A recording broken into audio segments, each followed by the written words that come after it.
Audio book वांग्मय 13 Gayatri की पंचकोशी साधना एवं उपलब्धियां। चैप्टर 4 पार्ट 18 तत्व शुद्धि। यह सृष्टि पंच तत्वों से बनी हुई है। प्राणियों के शरीर भी इन तत्वों से बने हुए हैं। मिट्टी, जल, वायु, अग्नि और आकाश, इन 5 तत्वों का यह सब कुछ संप्रसार है।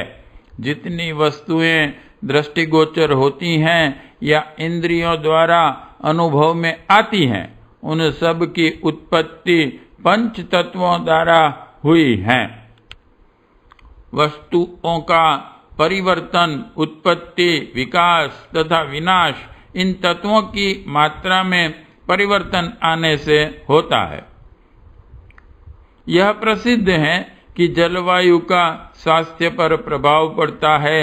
शीत प्रधान देशों तथा यूरोपियन लोगों का रंग, रूप, कद, स्वास्थ्य अफ्रीका के तथा उष्ण प्रदेश वासियों के रंग, रूप, कद, स्वास्थ्य से सर्वथा भिन्न होता है। पंजाबी, काश्मीरी, बंगाली, मद्रासी लोगों के शरीर एवं स्वास्थ्य की भिन्नता प्रत्यक्ष है। यह जलवायु का ही अंतर है। किन्हीं प्रदेशों में मलेरिया, पीला बुखार, पैचिस, चर्म रोग, फिलपांव, कुष्ठ आदि रोगों की बाढ़ सी रहती हैं और किन्हीं स्थान की जलवायु ऐसी होती है कि वहां जाने पर तपेदिक सरीखे कष्ट साध्य रोग भी अच्छे हो जाते हैं। पशु, पक्षी, घास, अन्न, फल, औषधि आदि के रंग, रूप, स्वास्थ्य, गुण, प्रकृति आदि में भी जलवायु के अनुसार अंतर पड़ता है। इसी प्रकार वर्षा, गर्मी, सर्दी का तत्व परिवर्तन प्राणियों में अनेक प्रकार के सूक्ष्म परिवर्तन कर देता है। आयुर्वेद शास्त्र में वात, पित्त, कफ का असंतुलन रोगों का कारण बताया है। वात का अर्थ है वायु, पित्त का अर्थ है गर्मी, कफ का अर्थ है जल। 5 तत्वों में पृथ्वी शरीर का स्थिर आधार है। मिट्टी से ही शरीर बना है और जला देने या गाड़ देने पर केवल मिट्टी रूप में ही इसका अस्तित्व रह जाता है। इसलिए पृथ्वी तत्व तो शरीर का स्थिर आधार होने से वह रोग आदि का कारण नहीं बताया। दूसरे, आकाश का संबंध मन से बुद्धि एवं इंद्रियों की सूक्ष्म तन्मात्राओं से है। स्थूल शरीर पर जलवायु और गर्मी का ही प्रभाव पड़ता है और उन्हीं प्रभावों के आधार पर रोग एवं स्वास्थ्य बहुत कुछ निर्भर रहते हैं। वायु की मात्रा में अंतर आ जाने से गठिया, लकवा, दर्द, कंप, अकड़ना, गुल्म, हड़फूटन, नाड़ी विक्षेप आदि रोग उत्पन्न होते हैं। तत्व के विकार से फोड़े, फुंसी, चेचक, ज्वर, रक्तपीत, हैजा, दस्त, क्षय, सांस, उपदंश, रक्त विकार आदि बढ़ते हैं। जल तत्व की गड़बड़ी से जलोदर, पैचिस, संग्रहणी, बहुमूत्र, प्रमेह, स्वप्न दोष, सोम, प्रदर, जुकाम, खांसी आदि रोग पैदा होते हैं। अग्नि की मात्रा कम हो तो शीत, जुकाम, अकड़न, अपच, शिथिलता सरीखे रोग उठ खड़े होते हैं। इसी प्रकार अन्य तत्वों का घटना बढ़ना अनेक रोग उत्पन्न करता है। आयुर्वेद के मत से विशेष प्रभावशाली, गतिशील, सक्रिय एवं स्थूल शरीर को स्थिर करने वाले कफ, वात, पित्त अर्थात जल, वायु, गर्मी ही हैं। और दैनिक जीवन में जो उतार चढ़ाव होते रहते हैं उनमें इन तीन का ही प्रधान कारण होता है। फिर भी शेष दो तत्व पृथ्वी और आकाश शरीर पर स्थिर रूप में काफी प्रभाव डालते हैं। मोटा या पतला होना, लंबा या ठिंगना होना, रूपवान या कुरूप होना, गोरा या काला होना, कोमल या सुदृढ़ होना शरीर में पृथ्वी तत्व की स्थिति से संबंधित हैं। इसी प्रकार चतुरता, मूर्खता, सदाचार, दुराचार, नीचता, महानता, तीव्र बुद्धि, दूरदर्शिता, खिन्नता, प्रसन्नता एवं गुण, कर्म, स्वभाव, अच्छा, आकांक्षा, भावना, आदर्श, लक्ष्य आदि बातें इस पर निर्भर रहती हैं कि आकाश तत्व की स्थिति क्या है। उन्माद, सनक, दिल की धड़कन, अनिद्रा, पागलपन, दुःस्वप्न, मृगी, मूर्छा, घबराहट, निराशा आदि रोगों में भी आकाश ही प्रधान कारण होता है। रसोई का स्वादिष्ट तथा लाभदायक होना इस बात पर निर्भर है कि उनमें पड़ने वाली चीजें नियत मात्रा में हों। चावल, दलिया, दाल, हलवा, रोटी आदि में अग्नि का प्रयोग कम रहे या अधिक हो जाए तो वह खाने लायक न होगी। इसी प्रकार पानी, नमक, चीनी, घी आदि की मात्रा बहुत कम या अधिक हो जाए तो भोजन का स्वाद, गुण तथा रूप बिगड़ जाएगा। यही दशा शरीर की है। तत्वों की मात्रा में गड़बड़ी पड़ जाने से स्वास्थ्य में निश्चित रूप से खराबी आ जाती है। जलवायु, सर्दी, गर्मी यानी कि ऋतु प्रभाव के कारण रोगी मनुष्य निरोग और निरोगी रोगी बन जाता है। योग साधकों को जान लेना चाहिए कि पंच तत्वों से बने शरीर को सुरक्षित रखने का आधार यह है कि देह में सभी तत्व स्थिर मात्रा में रहें। गायत्री के 5 मुख शरीर में 5 तत्व बनकर निवास करते हैं। यही 5 ज्ञानेंद्रियां और 5 कर्मेंद्रियों को क्रियाशील रखते हैं। लापरवाही, अव्यवस्था और आहार विहार के असंयम से तत्वों का संतुलन बिगड़कर रोगग्रस्त होना एक प्रकार से पंचमुखी गायत्री माता का देह परमेश्वरी का तिरस्कार करना है।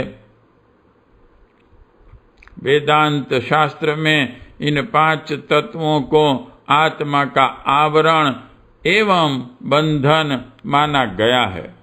भगवान शंकराचार्य ने तत्व बोध की संकेत चूर्णिका में पंचीकरण विद्या बताई है।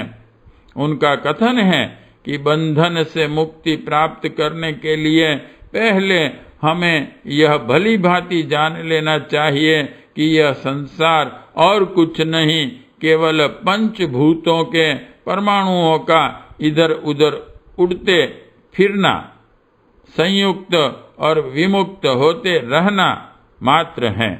जैसे वायु से प्रेरित बादल इधर उधर उड़ते हैं तो उनके संयोग वियोग से आकाश में पर्वत, रीछ, सिंह, पक्षी, वृक्ष, गुफा जैसे नाना प्रकार के कुतूहलपूर्ण चित्र क्षण क्षण में बनते और बिगड़ते रहते हैं। उसी प्रकार इस संसार में नाना प्रकार के निर्माण, विकास और ध्वंस होते रहते हैं। जैसे बादलों से बनने वाले चित्र मिथ्या है, भ्रम है, भुलावा है, स्वप्न है, वैसे ही संसार माया, भ्रम या स्वप्न है। यह 5 भूतों के उड़ने फिरने का खेल मात्र है। इसलिए इसे लीलाधर की लीला, नटवर की कला या माया बताया गया है। कई अदूरदर्शी व्यक्ति संसार स्वप्न है यह सुनते ही आग बबूला हो जाते हैं और वेदांत शास्त्र पर यह आरोप लगाते हैं कि इन विचारों के द्वारा लोगों में अकर्मण्यता, निराशा, निरुत्साह, अनिच्छा पैदा होगी और सांसारिक उन्नति की महत्वाकांक्षा शिथिल हो जाने से हमारा समाज या राष्ट्र पिछड़ा रह जाएगा। यह आक्षेप बहुत ही उथला और अविवेकपूर्ण है। वेदांत विरोधी इतना तो जानते ही हैं कि हमें मरना है और मरने पर कोई भी वस्तु साथ नहीं जाती। इतनी जानकारी होते हुए भी वे सांसारिक उन्नति को छोड़ते नहीं। स्वप्न में भी सब काम होते रहते हैं। इसी प्रकार समाज का निर्माण ही ऐसे ढंग से हुआ है, उसमें पेट की, इंद्रियों की, मन की क्षुधाएं इतनी प्रबल लगा दी गई हैं कि बिना कर्तव्य परायण हुए कोई प्राणी क्षण भी चैन से नहीं बैठ सकता। निष्क्रिय व्यक्ति के लिए तो जीवन धारण किए रहना भी असंभव है। वेदांत ने संसार की दार्शनिक विवेचना करते हुए उसे पंचभूतों का अस्थिर परमाणु पुंज स्वप्न बताया है, तो इसका फलितार्थ यह होना चाहिए कि हम आत्मिक लाभ के लिए ही सांसारिक वस्तुओं का उपार्जन एवं उपयोग करें। वस्तुओं की मोहकता पर आसक्त होकर उनके संचय एवं अनियंत्रित भोगों की मृग तृष्णा से अपने आत्मिक हितों का बलिदान न करें। कर्तव्य रत रहना तो शरीर का स्वाभाविक धर्म है। इसे त्यागना किसी भी जीवित व्यक्ति के लिए संभव नहीं। वेदांत की यह शिक्षा कि यह संसार पंचभूतों की क्रीड़ा स्थली मात्र है, पूर्णतया विज्ञान सम्मत है। दार्शनिकों की भांति वैज्ञानिक भी यही बताते हैं कि अणु परमाणुओं के द्रुत गति से परिभ्रमण करने के कारण संसार की गतिशीलता है और पंच तत्वों से बने हुए 96 जाति के परमाणु ही संसार की वस्तुओं, देहों, योनियों के उत्पादन एवं विनाश के हेतु हैं। पंचीकरण विद्या के अनुसार साधक जब भली प्रकार यह बात हृदयगम कर लेता है कि यह संसार उड़ते हुए परमाणुओं के संयोग वियोग से क्षण क्षण में बनने बिगड़ने वाली चित्रावली मात्र है, तो उसका दृष्टिकोण भौतिक न रहकर आत्मिक हो जाता है। वह वस्तुओं का अनावश्यक मोह न करके उन बुराइयों से बच जाता है जो लोभ और मोह को भड़काकर नाना प्रकार के पाप, तृष्णा, द्वेष, चिंता, शोक और अभावजन्य क्लेशों से जीवन को नारकीय बनाए हुए हैं। देह या मन को अपना मानने का कोई कारण नहीं। यह जड़, परिवर्तनशील देह भी संसार के अन्य पदार्थों की भांति ही पंच भौतिक हैं। इसलिए इसको अपने उपयोग की वस्तु, औजार या सवारी समझकर आनंदमयी जीवन यात्रा के लिए प्रयुक्त तो करना चाहिए, पर देह या मन की आवश्यक तृष्णाओं के पीछे आत्मा को परेशान न करना चाहिए। इस मान्यता को हृदयगम कराने के लिए शरीर का विश्लेषण करते हुए तत्वबोध में बताया गया है कि किस तत्व से शरीर का कौन सा भाग बनता है। पृथ्वी तत्व की प्रधानता से अस्थि, मांस, त्वचा, नाड़ी, रोम आदि भारी पदार्थ बने हैं। जल की प्रधानता से मूत्र, कफ, रक्त, शुक्र आदि हुआ करते हैं। तात्पर्य यह है कि शरीर में जो कुछ अंग प्रत्यंग पदार्थ तथा प्रेरणा है वह पंच तत्वों के आधार पर है।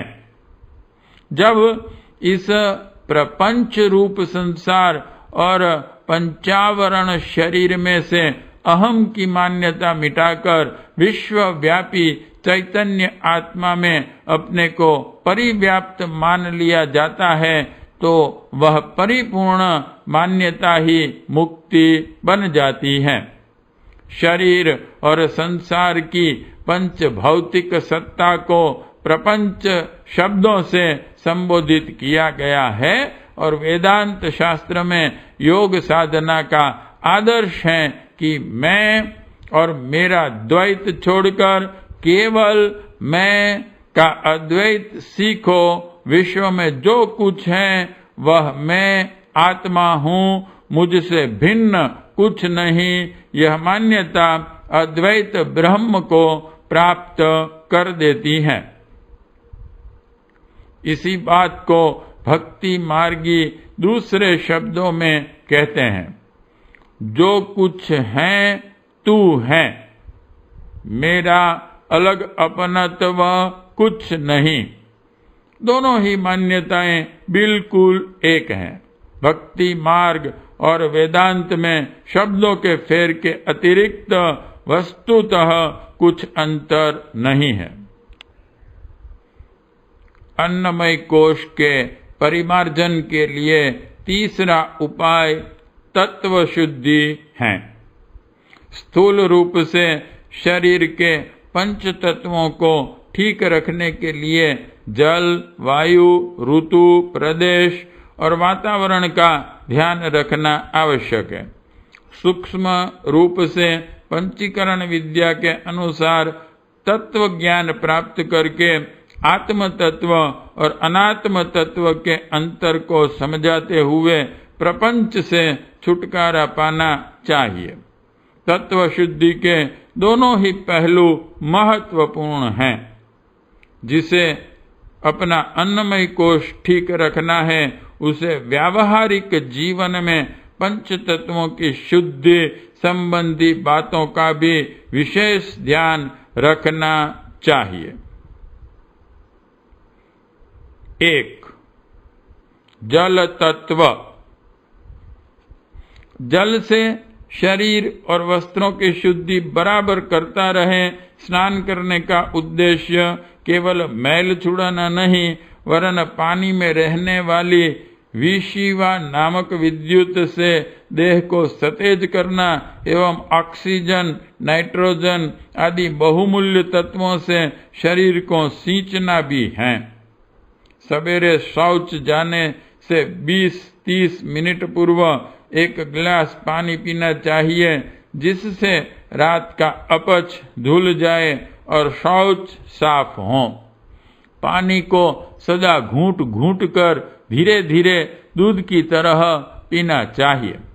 हर घूंट के साथ यह भावना करते जाना चाहिए कि इस अमृत तुल्य जल में जो शीतलता, मधुरता और शक्ति भरी हुई है उसे खींचकर मैं अपने शरीर में धारण कर रहा हूँ।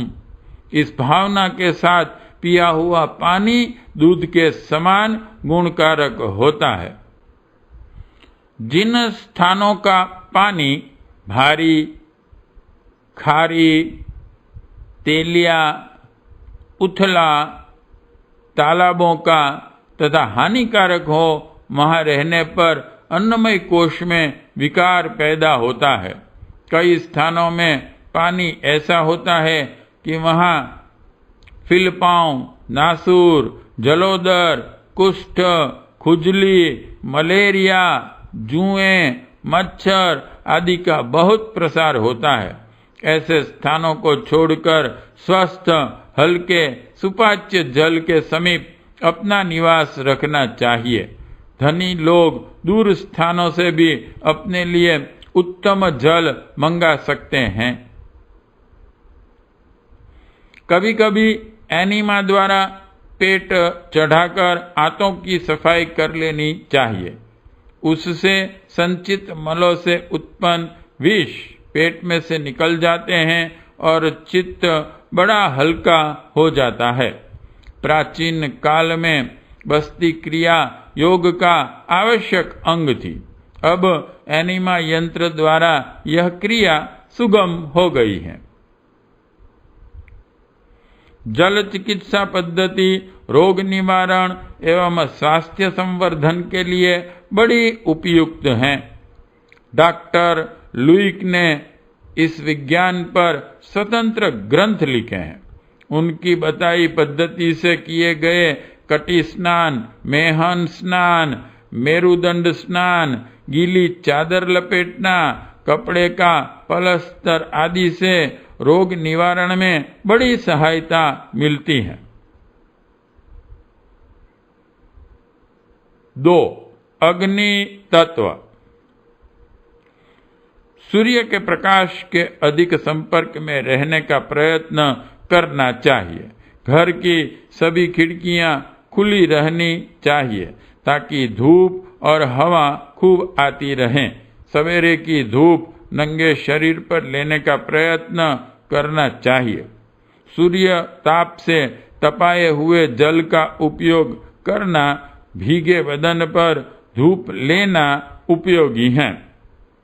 स्नान करके गीले शरीर से ही प्रातः कालीन सूर्य के दर्शन करने चाहिए और जल का अर्घ्य देना चाहिए। पानी में बिजली को खींचने की बड़ी ताकत है।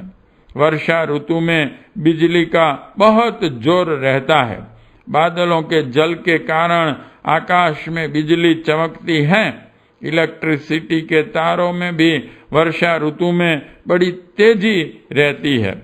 पानी में बिजली को गर्मी को खींचने की विशेष शक्ति है। इसलिए शरीर को तौलिया से पोंछने के बाद नम शरीर से ही नंगे बदन सूर्य नारायण के सामने जाकर अर्घ्य देना चाहिए। यदि नदी, तालाब, नहर पास में हो, कमर तक जल में खड़े होकर अर्घ्य देना चाहिए। अर्घ्य लोटे से भी दिया जा सकता है और अंजलि से भी, जैसी सुविधा हो कर लेना चाहिए। सूर्य के दर्शन के पश्चात नेत्र बंद करके उनका ध्यान करना चाहिए और मन ही मन यह भावना दुहसनी चाहिए, भगवान सूर्य नारायण का तेज मेरे शरीर में प्रवेश करके नस नस को दीप्तमान, सतेज और प्रफुल्लित कर रहे हैं और मेरे अंग प्रत्यंग में स्फूर्ति उत्पन्न हो रही है। स्नान के बाद इस क्रिया को नित्य करना चाहिए। सूर्य की तप्त किरणें, अल्ट्रा वायोलेट और अल्फा वायोलेट किरणें स्वास्थ्य के लिए बड़ी उपयोगी साबित हुई हैं। वे जल के साथ धूप का मिश्रण होने से खींच आती हैं। धूप में रखकर रंगीन कांच से संपूर्ण रोगों की चिकित्सा करने की विस्तृत विधि तथा अग्नि और जल के सम्मिश्रण से भाप बन जाने पर उसके द्वारा अनेकों का उपचार करने की विधि सूर्य चिकित्सा विज्ञान की किसी भी प्रामाणिक पुस्तक से देखी जा सकती हैं। रविवार को उपवास रखना सूर्य की तेजस्विता एवं बलदायिनी शक्ति का आह्वान है। पूरा या आंशिक उपवास शरीर की कांति और आत्मिक तेज को बढ़ाने वाला सिद्ध होता है। 3. वायु तत्व। घनी आबादी के मकान जहां धूल सील की भरमार रहती हैं और शुद्ध वायु का आवागमन नहीं होता, वे स्थान स्वास्थ्य के लिए खतरनाक है। हमारा निवास खुली हवा में होना चाहिए। दिन में वृक्ष और पौधों से ओषजन वायु यानी कि ऑक्सीजन निकलती है। वह मनुष्य के लिए बड़ी उपयोगी है।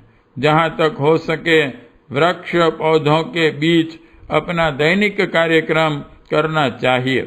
अपने घर, आंगन, चबूतरे आदि पर वृक्ष पौधे लगाने चाहिए। प्रातः काल की वायु बड़ी स्वास्थ्यप्रद होती है। उसे सेवन करने के लिए तेज चाल से टहलने के लिए जाना चाहिए। दुर्गंधित एवं बंद हवा के स्थान से अपना निवास दूर ही रखना चाहिए। तराई, सील, नमी के स्थानों की वायु ज्वर आदि पैदा करती हैं। तेज हवा के झोंकों से त्वचा फट जाती है।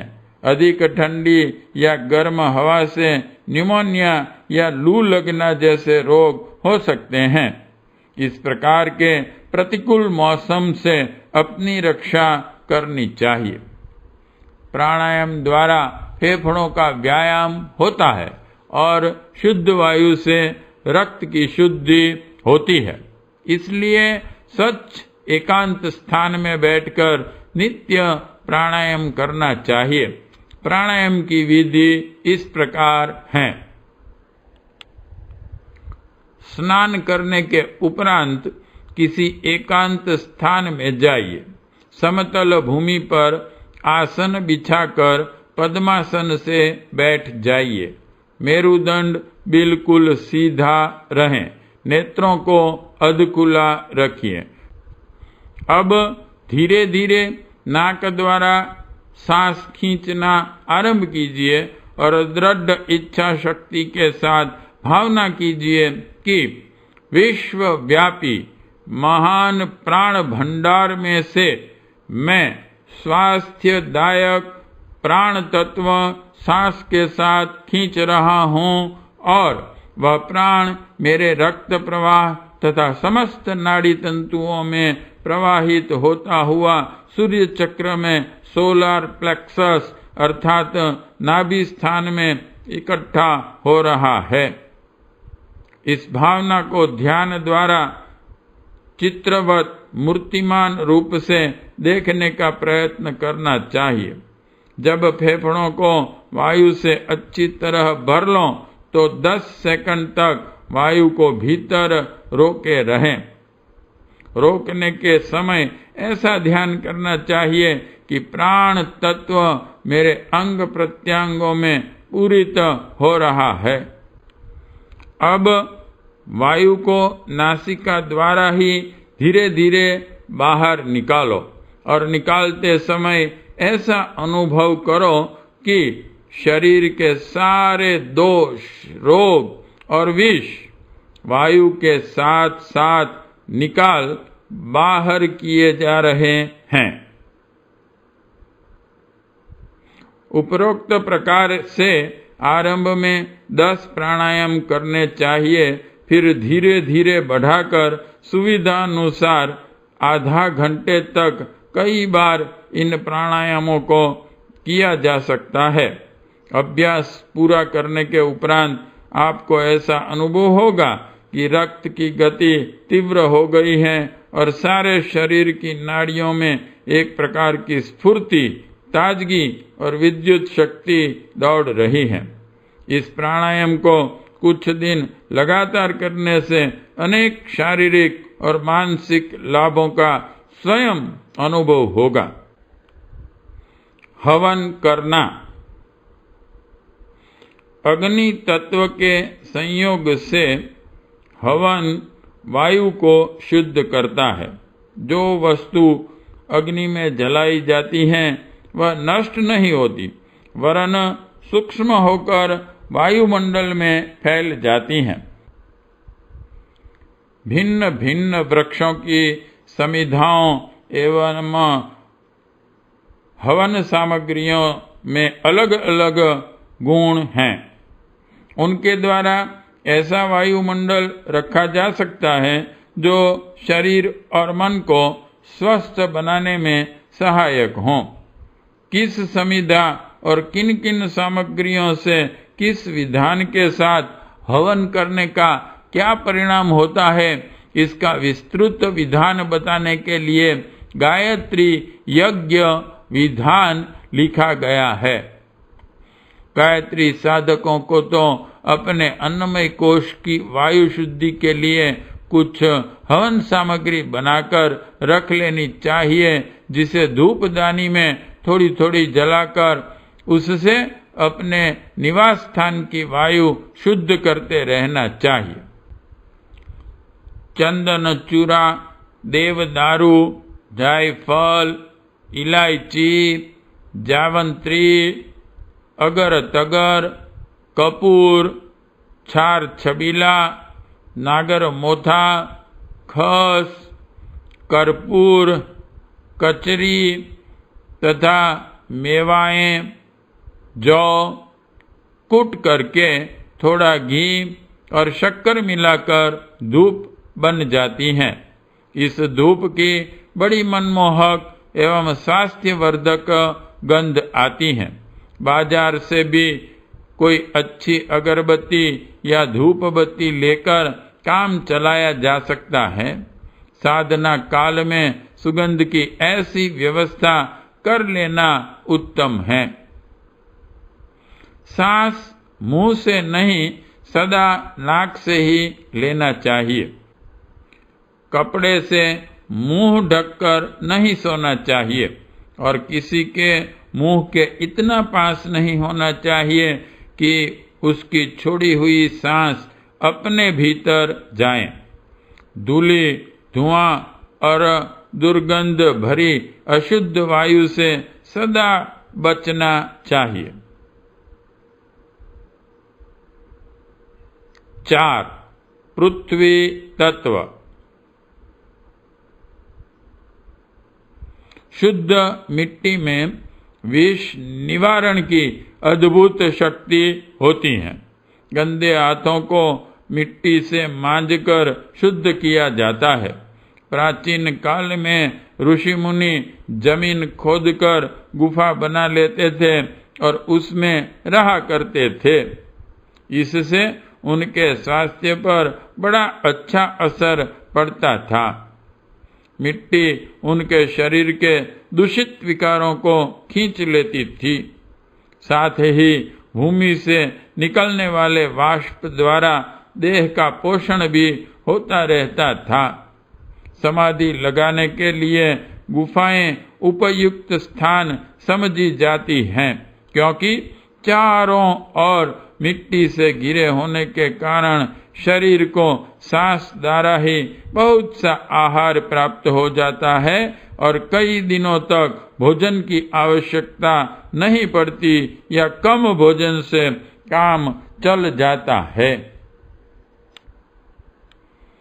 छोटे बालक जो प्रकृति के अधिक समीप हैं, पृथ्वी के महत्व को जानते हैं। वे भूमि पर खेलना, भूमि पर लेटना गद्दों तकियों की अपेक्षा अधिक पसंद करते हैं। पशुओं को देखिए, वे अपनी थकान मिटाने के लिए जमीन पर लोट लगाते हैं और लोट पीट कर पृथ्वी की पोषण शक्ति से फिर ताजगी प्राप्त कर लेते हैं।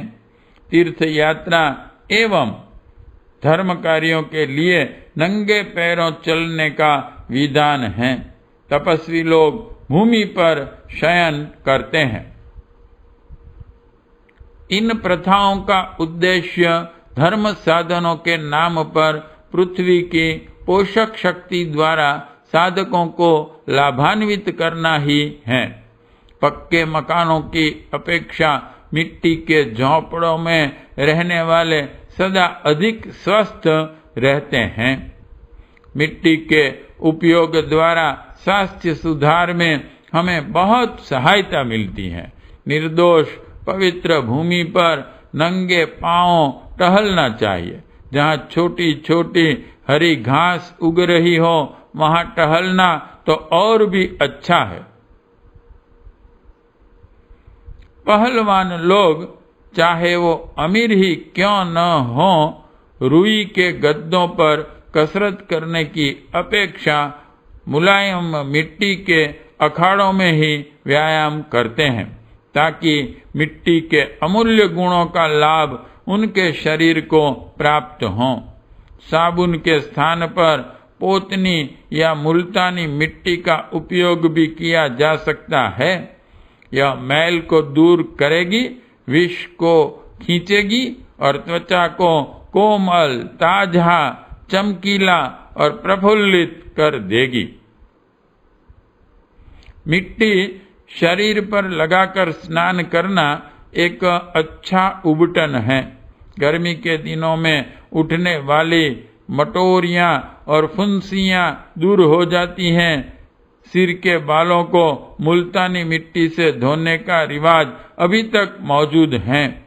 इससे सिर को मैल दूर हो जाता है, खुरंट जमने पर बंद हो जाते हैं, बाल काले मुलायम एवं चिकने रहते हैं तथा मस्तिष्क में बड़ी तरावट पहुंचती है।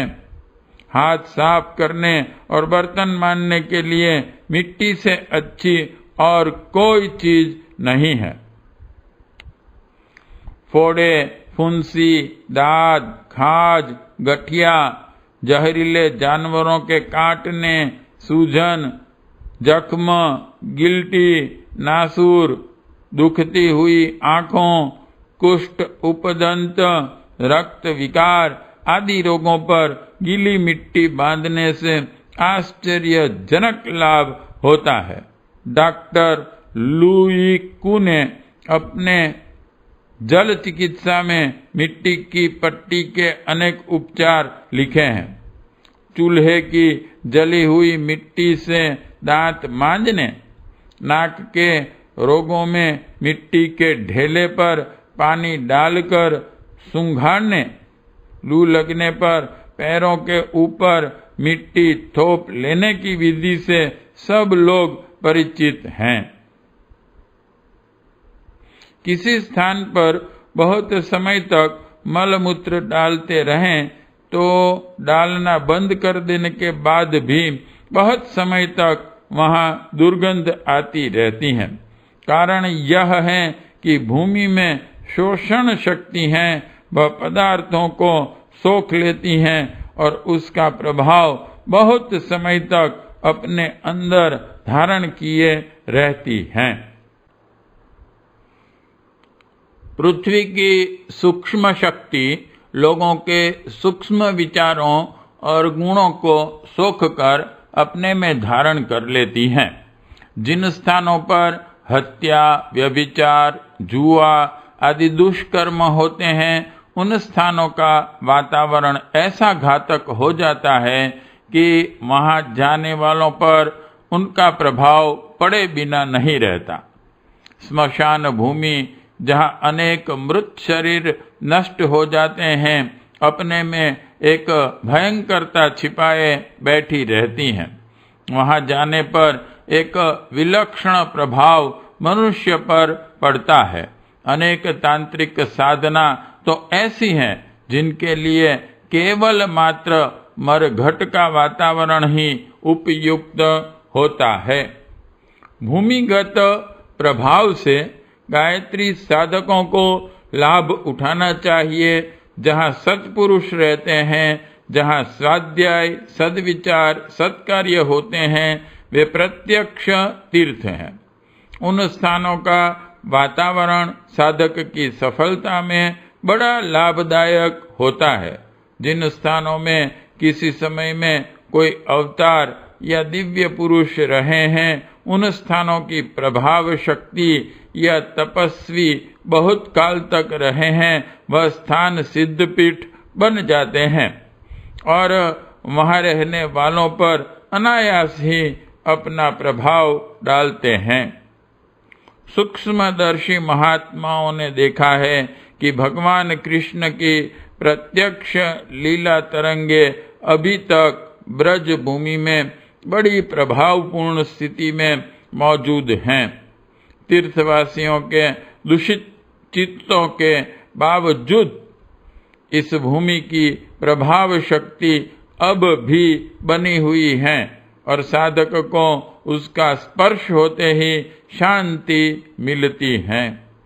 कितने मुमुक्षु अपनी आत्मिक शांति के लिए इस पुण्य भूमि में निवास करने का स्थायी या अल्पकालीन अवसर निकालते हैं।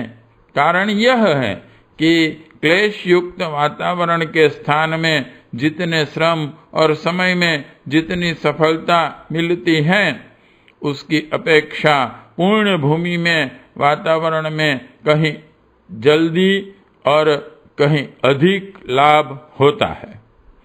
तीर्थ स्थानों में नंगे पैर भ्रमण करने का भी माहात्म्य इसलिए है कि उन स्थानों की पूर्ण तरंगे अपने शरीर से स्पर्श करके आत्म शांति का हेतु बने।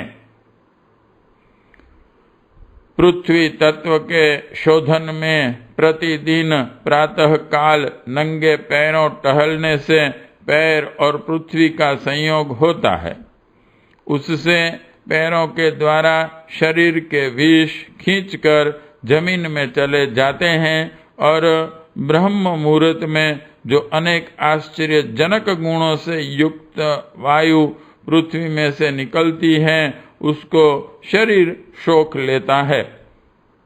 प्रातः काल के समय यह लाभ और किसी समय में प्राप्त नहीं हो सकता। अन्य समयों में तो पृथ्वी से हानिकारक वायु भी निकलती है, जिससे बचने के लिए जूता आदि पहनने की जरूरत होती है। प्रातः काल नंगे पैर टहलने के लिए कोई स्वच्छ जगह तलाश करनी चाहिए।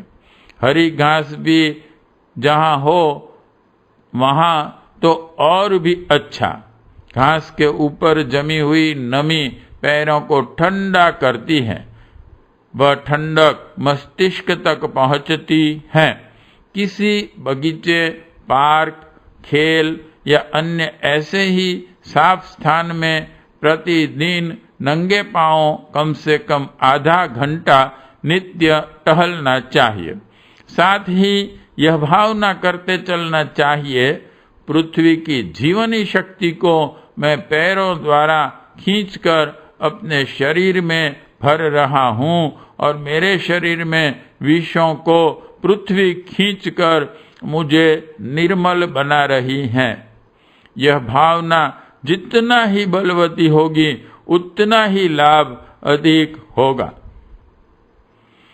हफ्ते में 1-2 बार स्वच्छ भुरभुरी पीली मिट्टी या शुद्ध बालू लेकर उसे पानी से गीली करके शरीर पर साबुन की तरह मलना चाहिए। कुछ देर तक उस मिट्टी को शरीर पर लगा रहने देनी चाहिए और बाद में स्वच्छ पानी से स्नान करके मिट्टी को पूरी तरह से छुड़ा देना चाहिए। इस मृतिका स्नान से शरीर के भीतरी और चमड़े के विष खींच जाते हैं और त्वचा कोमल एवं चमकदार बन जाती है। 5. आकाश तत्व। आकाश तत्व पिछले 4 तत्वों की अपेक्षा अधिक सूक्ष्म होने से अधिक शक्तिशाली है। विश्वव्यापी पोल में शून्यावकाश में एक शक्ति तत्व भरा हुआ है, जिसे अंग्रेजी में ईथर कहते हैं। पोले स्थान को खाली नहीं समझना चाहिए। वह वायु से सूक्ष्म होने के कारण प्रत्यक्ष रूप से अनुभव नहीं होता, तो भी उसका अस्तित्व पूर्णतया प्रमाणित है। रेडियो द्वारा जो गायन, समाचार, भाषण आदि हम सुनते हैं वे ईथर में, प्रकाश तत्व में तरंगों के रूप में आते हैं। जैसे पानी में ढेला फेंक देने पर उसकी लहर बनती है, इसी प्रकार ईथर, आकाश में शब्दों की तरंगे पैदा होती हैं और पलक मारते विश्व भर में फैल जाती हैं। इसी विज्ञान के आधार पर रेडियो यंत्र का आविष्कार हुआ है। एक स्थान पर शब्द तरंगों के साथ बिजली की शक्ति मिलाकर उन्हें अधिक बलवती करके प्रवाहित कर दिया जाता है। अन्य स्थानों पर जहां रेडियो यंत्र लगे हैं, उन आकाश में बहने वाली तरंगों को पकड़ लिया जाता है और प्रेषित संदेश सुनाई देने लगते हैं। वाणी 4 प्रकार की होती है। 1. वैखरी, जो मुंह से बोली और कानों से सुनी जाती हैं, जिसे शब्द कहते हैं। 2. मध्यमा, जो संकेतों से, मुखाकृति से, भावभंगी नेत्रों से कही जाती हैं, इसे भाव कहते हैं। 3. पश्यंती, जो मन से निकलती है और मन ही उसे सुन सकता है, इसे विचार कहते हैं। 4. परा, यह आकांक्षा, इच्छा, निश्चय, प्रेरणा, शाप, वरदान आदि के रूप में अंतःकरण से निकलती हैं, इसे संकल्प कहते हैं। यह चारों ही वाणियां आकाश में तरंग रूप से प्रवाहित होती हैं। जो व्यक्ति जितना ही प्रभावशाली हैं, उसके शब्द, भाव, विचार और संकल्प आकाश में उतने ही प्रबल होकर प्रवाहित होते हैं। आकाश में असंख्य प्रकृति के असंख्य व्यक्तियों द्वारा असंख्य प्रकार की स्थूल एवं सूक्ष्म शब्दावली प्रेषित होती रहती है। हमारा अपना मन जिस केंद्र पर स्थिर होता है, उसी जाति के असंख्य प्रकार के विचार हमारे मस्तिष्क में धंस जाते हैं और अदृश्य रूप से उन अपने पूर्व निर्धारित विचारों की पुष्टि करना आरंभ कर देते हैं।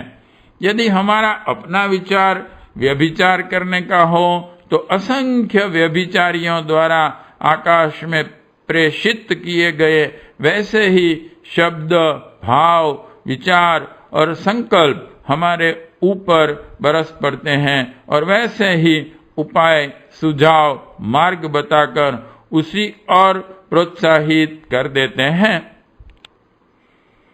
हमारे अपने स्वनिर्मित विचारों में एक मौलिक चुंबकत्व होता है। उसी के अनुरूप आकाशगामी विचार हमारी ओर खींचते हैं। रेडियो में जिस स्टेशन के मीटर पर सुई को कर दी जाए, उसी के संदेश सुनाई पड़ते हैं और उसी समय में जो अन्य स्टेशन बोल रहे हैं, उनकी वाणी हमारे रेडियो से टकराकर लौट जाती है, वह सुनाई नहीं देती। उसी प्रकार हमारे अपने स्वनिर्मित मौलिक विचार ही अपने सहजातियों को आमंत्रित करते हैं। मरी लाश को देखकर कौवा चिल्लाता है तो सैकड़ों कौवे उसकी आवाज सुनकर जमा हो जाते हैं। ऐसे ही अपने विचार भी सहजातियों को बुलाकर एक अच्छी खासी सेना जमा कर लेते हैं। फिर उस विचार सैन्य की प्रबलता के आधार पर उसी दिशा में कार्य भी आरंभ हो जाता है। आकाश तत्व की इस विलक्षणता को ध्यान में रखते हुए हमें कुविचारों से विषधर सर्प की भांति सावधान रहना चाहिए, अन्यथा वे अनेक स्वजातियों को बुलाकर हमारे लिए संकट उत्पन्न कर देंगे। जब कोई कुविचार मन में आवे तो तत्क्षण उसे मार भगाना चाहिए, अन्यथा यह सारे मानस क्षेत्र को वैसे ही खराब कर देगा जैसे विष की थोड़ी सी बूंद सारे भोजन को बिगाड़ देती हैं। मन में सदा उत्तम, उच्च, सात्विक विचारों को ही स्थान देना चाहिए, जिससे उसी जाति के विचार अखिल आकाश में से खींचकर हमारी ओर चले आवें और सन्मार्ग की ओर प्रेरित करें। उत्तम बात सोचते रहने, स्वाध्याय, मनन, आत्मचिंतन, परमार्थ और उपासनामयी मनोभूमि हमारा बहुत कुछ कल्याण कर सकती हैं। यदि प्रतिकूल कार्य नहीं हो रहे हो तो उच्च विचारधारा से भी सद्गति प्राप्त हो सकती हैं, भले ही उन विचारों के अनुरूप कार्य न हो रहे हो। संकल्प कभी नष्ट नहीं होते।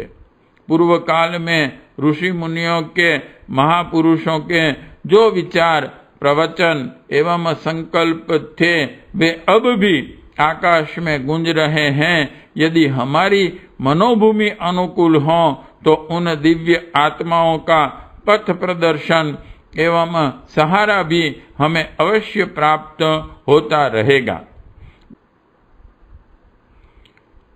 पर ब्रह्म की ब्राह्मी प्रेरणाएं, शक्तियां, किरणें एवं तरंगे भी आकाश द्वारा ही मानव अंतःकरण को प्राप्त होती हैं।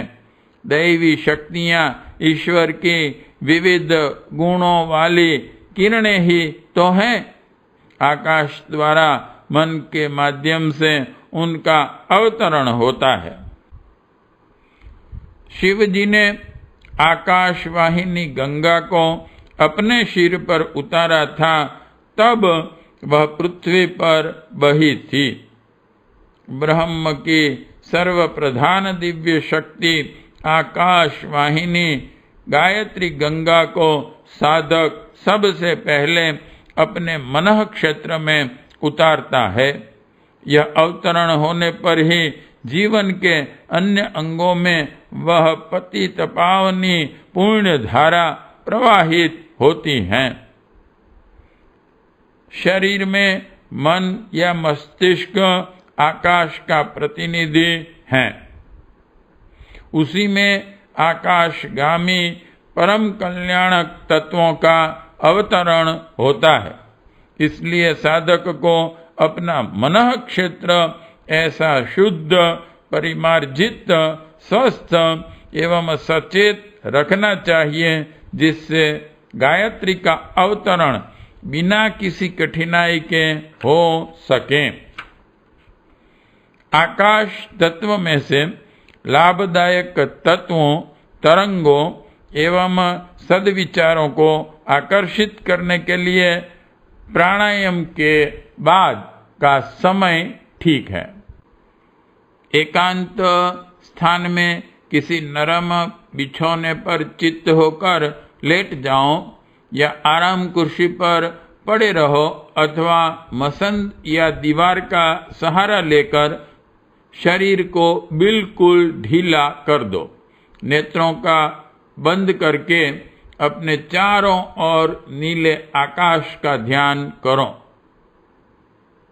नीले रंग का ध्यान करना मन को बड़ी शांति प्रदान करता है। जब नीले रंग का ध्यान ठीक हो जाए तब ऐसी भावना करनी चाहिए कि निखिल नील आकाश में फैले हुए सद्विचार, सद्विश्वास, सत्प्रभाव चारों ओर से एकत्रित होकर मेरे शरीर में विद्युत किरणों की भांति प्रवेश कर रहे हैं और उनके प्रभाव से मेरा अंतःकरण दया, प्रेम, परोपकार, कर्तव्य परायणता, सेवा, सदाचार, शांति, विनय, गंभीरता, प्रसन्नता, उत्साह, साहस, दृढ़ता, विवेक आदि सद्गुणों से भर रहा है। यह भावना खूब मजबूती और दिलचस्पी के साथ मनोयोग तथा श्रद्धा पूर्वक होनी चाहिए। जितनी ही एकाग्रता और श्रद्धा होगी उतना ही इससे लाभ होगा।